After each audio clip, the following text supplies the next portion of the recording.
My guest tonight on Overtones is Anthony Davis. Welcome. Oh, thank you. We've got a lot to talk about tonight, and you've got a lot to offer. I know that as your background in jazz has given you a particular flavor, feeling, approach to modern music, but you've also got some academic training as well. You're a real crossover. What happened? What made you cross over, and where were you before you crossed over, and where you crossed over here to, or is that a silly label? I think it's probably silly because I never knew what it was not to be.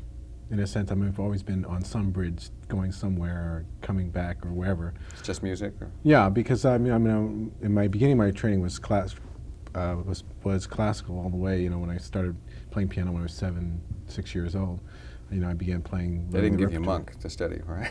No, not first. I remember the first day we got a Monk record was 1965. And I remember my father got a Monk record. The only Monk record was because we were going to Italy, and there was a record called Monk in Italy. And so someone, as a joke, sent him this record, and I listened to it, and I was really inspired by it. So I started learning the pieces off the record. So that was a large part of what inspired me to get interested in improvising more. And but I think I've always had that. Both sides have always been a deep part of me. You know, and really it's been about finding my own voice and my kind of self-discovery of trying to discover what my own direction in music is. So in your straight studies, if you will, did you go through all the repertoire as a player, playing Mozart concertos or sonatas and that sort of thing, and doing analysis as well as, jamming on weekends? Or? Yeah, sure. I mean, when I was a kid, I used to play concerts, playing repertoire, you know, playing Beethoven sonatas and things like that. And then I guess when I went to college, when I went to Yale University, at first I was thinking I was just going to be a philosophy major or an English major or a math major. I didn't know, and but I was playing music all the time. I had my own group, and we were performing. And I was playing, you know, at colleges around the area, and I started performing in clubs in New Haven, and that became sort of my consuming thing. And so I decided I should be a music major. So I began to. I took theory and I studied composition. I took a lot of music history. Yale was very traditional in the sense that they gave very little credit for any kind of performance, you know, classical or improvisational. So my music studies there were very traditional in the sense of, you know, studying music history from, let's say, I think the way they structured music, it was 4 courses from the Gregorian chant to the end of the beginning of the 20th century, and then it stopped, you know. So, but and then music theory, etc. So that was an important part. I mean, I rebelled against it. I was very upset about my education because I felt, well, for one, it didn't teach you anything about American music, and for two, it was, I think, essentially racist in the sense that it didn't acknowledge the contribution of Black Americans and the whole tradition of music that I thought was very important. And so I remember at the time it was a very trying time for me going to school and confronting that every day. And then, you know, I remember you know, having confrontations with my teachers about things and stuff.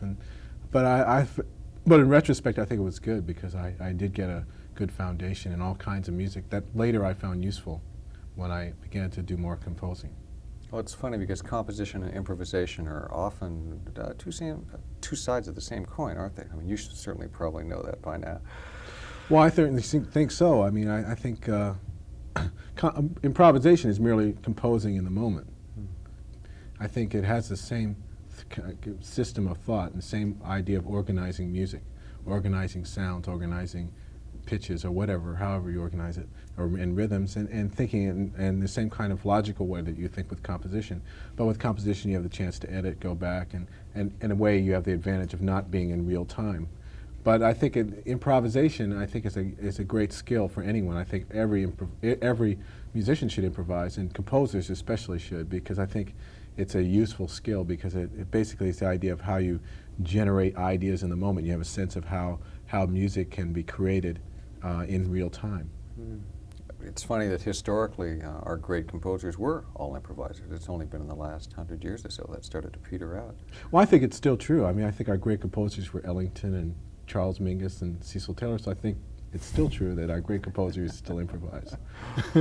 Now, some of your concert pieces, you've got improvisation going on right on stage within a more highly structured or composed structure. Is that right? Yeah, that's true. I've basically it's a philosophical commitment on my part. I'm really interested in the idea of the interaction of the improviser with composed structures, and so in my piece Wang Number 5, which is a piano concerto, the pianist, in this case I was the pianist, improvises in different sections of the piece, and the improvisation is thought of as an integral part of the composition. In another piece of mine, Still Waters, which is for orchestra, which features flute, piano, and cello as the soloists. And again, it was written with James Newton, Abdul Wadud, and myself in mind, with the idea of employing our improvisational abilities within the structure, composed structure.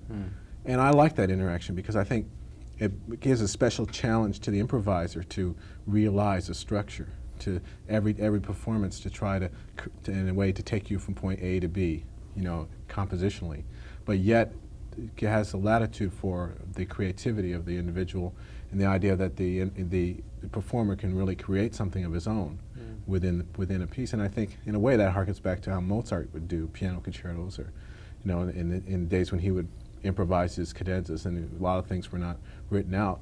And I think it's I like it because it makes the musician more a part of the music to me, and more committed to the music, because they not only have to learn the notes and learn the phrasing, but they have to really understand the principles of the music as well. So they can generate in the same language. Yes. Do you feel like you've got to write cadenzas out for other players, or are you the only people that can play your pieces? Well, fortunately, I'm not dead yet. But you know, I would think that there'd be a period of time when things would be more written out, codified. I mean, that's, I think, a process that goes on over time. I mean, with music of the 18th century, and then by the 19th century it was codified.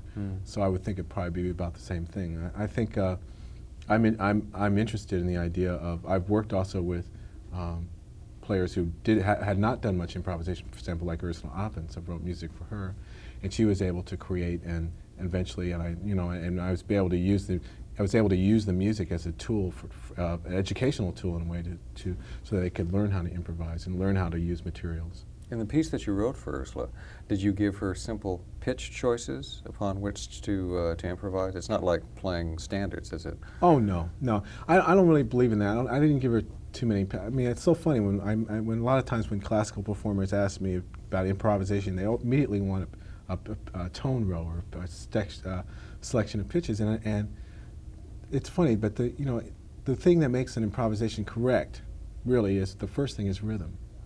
The first thing is really rhythm. That's the first thing the ear notices for the audience. And the idea of what is an appropriate rhythm, how do you create variety, rhythmic variety, how do you really can imagine other kinds of structures. And so what I did in that piece is, in Middle Passage, which I wrote for Ursula, is I had a lot of written music in it, and then I introduced improvisation slowly. For example, I wrote all the passages in the right hand, and the left hand and to improvise. So in a way, she had to fill in spaces with the left hand, and I liked it because in a way it's like filling out the blanks in an exam at first. So first you start with multiple choice, and then later on you go. Eventually you can write an essay. Eventually you can start to create and imagine other structures, using the music materials, and it's the same kind of process. In a way, it's I would say it's the inverse of analysis. Instead of taking a composition and analyzing it and trying to find the ingredients of a composition and the structure, you take the structure and try to realize and expand the structure through improvisation. So I think it's a useful thing, and I think it's something that every classical player should do too. Maybe it's a good point for them to start with the language of their time, and then maybe they can go backwards and start doing their own Mozart cadenzas and Beethoven cadenzas. Yeah, sir. I think actually Ursula did do her own cadenza to a Mozart concerto eventually as a result, I think, too. But I think it's important because I think almost every pianist I've ever met has improvised at some point. I mean, they might sit down at the piano and think, well, it's garbage, and just reject it. But the idea is that, in a way, they're rejecting themselves. They're rejecting their own creativity, I think. And I think it's very important for every player, every player of an instrument, to have that intimate awareness of oneself that is required in order to improvise. In terms of orchestration, a classical audience, as soon as they see a rhythm section in a symphony orchestra, get nervous. As Oh, soon sure. as they hear the cymbal and the hi-hat going, they say, "Oh, I'm not in classical music anymore." Have you found that reaction with the symphonic audiences? Well, it's funny because some of the pieces I didn't use drums at all. I mean, and the way I use percussion is a little different. I mean, in Wiring 5, I used drum set, but only drum set and piano. It had no bass, etc. I don't really use. I don't really believe in the traditional use of the rhythm section in my music. I don't usually employ it a lot. Only for in X, I used it. I think because I was trying to invoke a period, the 40s or swing period, etc. But in my music, I'm more interested in the idea of liberating those players from the functions they had in a way that the bass player doesn't have to play, basic realizing chords or harmony or playing underlying bass patterns, etc. And the drums doesn't have to play consistent time. The drummer doesn't have to play consistent time, and I think that's more interesting to me. I think it's interesting. I think there are some acoustic problems that arise because of the use of drums. I'm not sure it's yet resolved with the orchestra. Now, where does the drummer sit? I mean, I remember having discussions with conductors about this all the time because in a classical orchestra, normally they put percussion in the back. And it's very funny because in this music, in a rhythmic music tradition that I come from, the drums really should be in the center of the music. I mean, in a way that because it's the heartbeat. It's the heartbeat of the music, and in a way, because it's important also that the conductor have that relationship with the drummer. Because in a sense, the drummer in improvisational music, especially traditional swing music or bebop or let's say later kinds of time music, the drummer has always been the conductor. So I think a lot of the antipathy to the use of the drum set is actually the idea of the conductor surrendering some of his responsibility, giving it up as some of his responsibility for the time to the drums. It's the most powerful sound on the stand, isn't it? So and it's because the drums really are, in a way, conduct the orchestra. And I think I've been fortunate to get conductors, to work with conductors who for example, William McLaughlin, who had an idea of how to cooperate with the drummer and a way to find that middle point, so that there can be the sense that the conductor is also is not in a sense vying with the drums for control. And I think that's what you feel in an orchestra. I think that's the tension, because it's, in a way, it has not been satisfying for the improvisers either. I mean, in the sense of the whole, because I think the whole way of, I think the main thing that stumbling block to the exploration of this kind of mixed medium is basically a different concept of time, a rhythm of time, of the orchestra always being way behind the beat, whereas the improviser is usually right on top of the beat. Or sometimes just pushing it just enough. Yeah, to keep things moving. and I think I think that there's a different concept of time in a way that I think in American music we really need to resolve it, and we really need to have our orchestras flexible enough to be able to explore the notion of more propulsive time. As a composer, how can you do that? How can you write music that will teach the orchestra to change its concept of time? Well, I think. First of all, I've been writing in Wiring 5 and in X. I wrote a music that was rhythmically demanding. I mean, when you look at my music, you realize that rhythm is one of the paramount things, and the idea that every player is really responsible for the time and responsible for generating and maintaining the beat, the pulse. Is this the same as the old sense of getting there at the downbeat with the conductor, or something else? Well, not only getting there at the downbeat, but also having the forward momentum at the beat. And I think that sometimes I think especially in modern 20th century music, lost the concept of the forward momentum of music, the rhythmic momentum. And I think in a way my experience as an improviser has given me the whole notion of that rhythm and time and rhythmic language is there to give a forward motion to music. And so what I try to do is get the orchestra. The orchestra has to work on these rhythms, and sometimes it's not as apparent. I mean, they'll read it as it's written, and I listen to it and I say, well, it's not really. I mean, yes.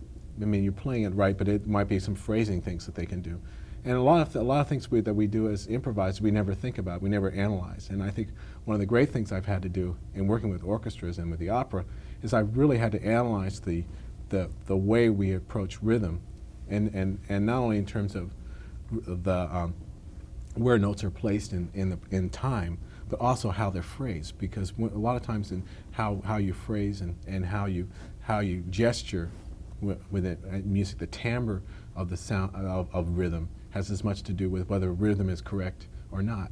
And I think this is something I've been able to explore a lot with the orchestra, and I've become more adept at. I mean, now I can see when I'm writing music that it's really translated to the orchestral language, and in a way I can, with the conductor, I can trick the orchestra into playing time. So it's no longer an oral tradition for you. You're getting it down on paper. Oh yeah, we're getting it down. I think it's getting down on paper, and I think, but you know, all music is an oral tradition. I mean, I don't see why when you play, if someone didn't know anything about music except to read it and read 18th century, you know, read Mozart, they wouldn't know how to phrase it.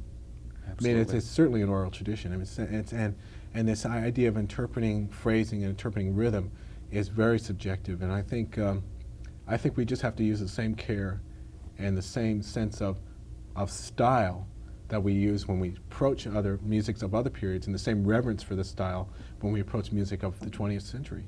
So when I say swing, 1940s, etc., I mean that should have the same meaning as when you look at a Mozart piece and it says Allegro, such and such, you know, and that has a certain meaning. And I think the other one has as particular and as refined a meaning as in Mozart's time. It's funny because any studio musician will see on a chart, there'll be the dots on the page, and then there'll be those few words right at the beginning. Is it medium bop or a fast swing? He knows exactly what that means.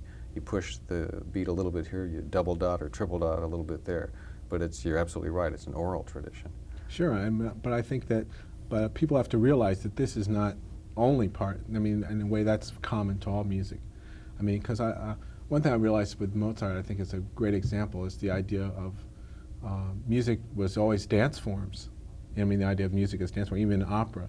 And the operas are a lot of times, he conceived the operas in terms of dance forms. And I think in that sense, you know, in my opera, a lot of the times I was thinking of, all right, this is this kind of dance form, maybe.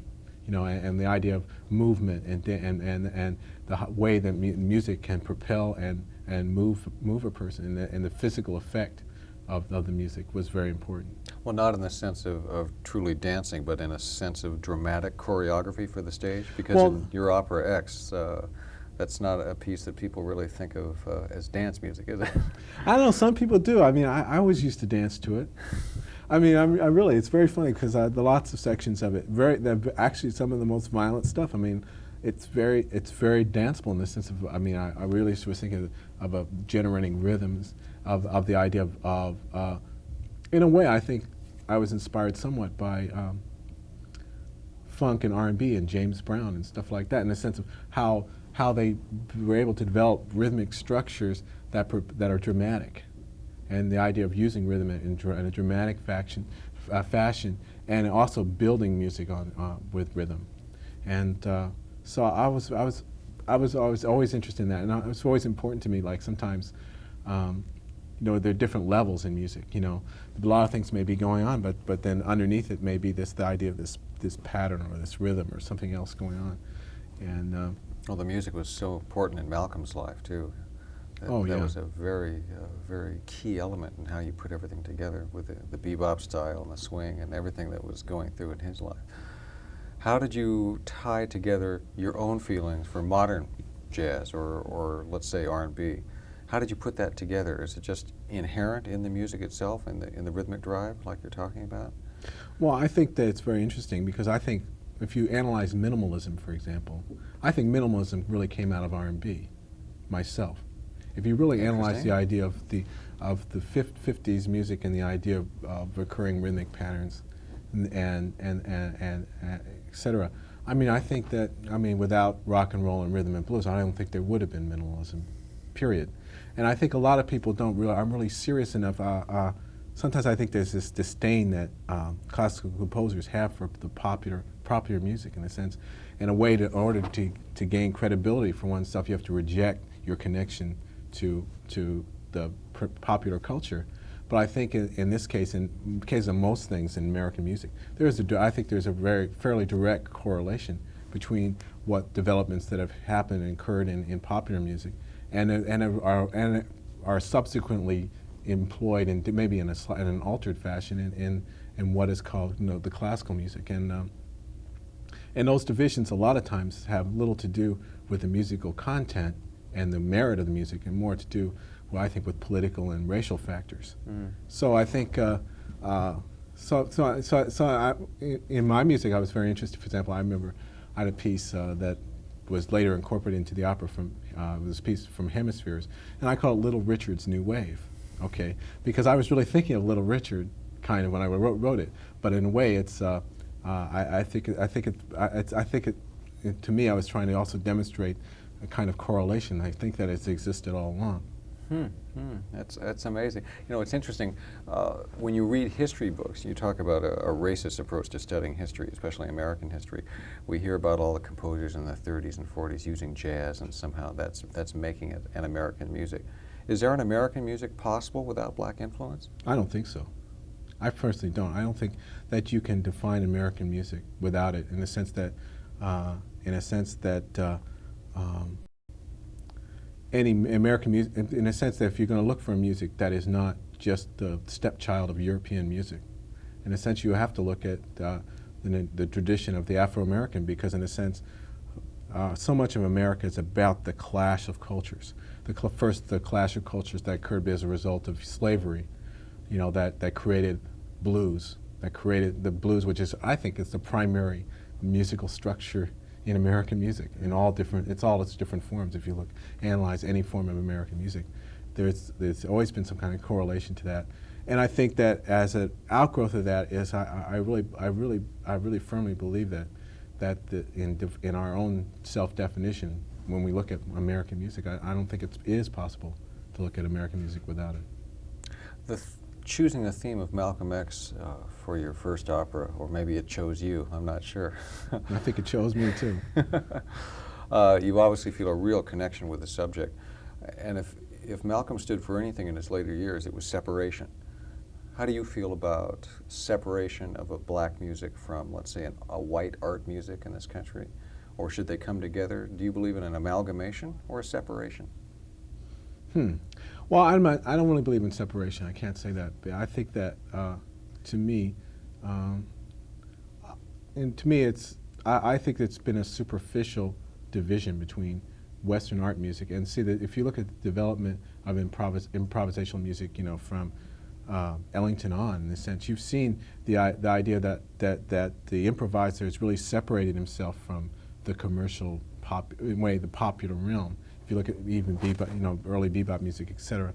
So I think that what has happened is that a lot of those distinctions, a lot of those divisions are created really to protect, and to protect and in a way sanctify the white man's art music, in a sense, as this separate thing. And to me, it's a form of cultural apartheid. Basically, that only exists in a sense to insulate and isolate, and to maintain the boundaries in music, and to in a sense that permit to make art music, in a sense, the province of white males, and I don't think that's acceptable in our society, in a sense, and I think that I think at root is, I like to think that what we're doing is really challenging that, in the sense that now we can see there are all kinds of traditions of classical music in America, and I think X is a big part of that, and other pieces will be part of that, a sense of defining what American classical music really is,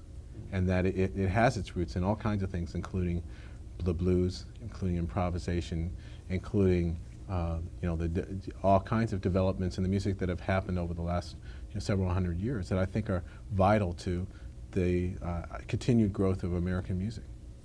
It's going to be intriguing when X gets out there, when people are going to want to start playing it in Seattle, in Tokyo, wherever else.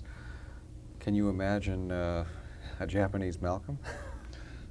Well, I guess I guess I'll have the George Gershwin clause in my my opera for a while too. I think, in a sense, because the opera deals with racial issues. In a sense, it's about race. I mean, it's about about American problems, etc. I can't imagine I can actually imagine a production that could be done in Japan or India that might be done. That I could see, but in America particularly, I think it deals so much with what are the real divisions in our society, And Malcolm X is such a creature of American culture that I really think it's very, very important that it still be racially defined. Much as I think I admire Gershwin for from in the 30s when he did Porgy and Bess, saying that those roles had to be performed by black people. It would have been a farce to see white people up in blackface doing Porgy and Bess, and to me it would be a farce to see someone in blackface doing Malcolm X, because I think I mean, in a sense, this opera is about. I mean, it deals with racial oppression. It deals with racism in America, and that's the landscape of the opera.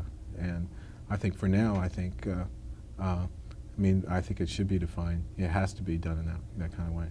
Do you have any plans for future operas? Oh, definitely. I'm working on a science fiction opera.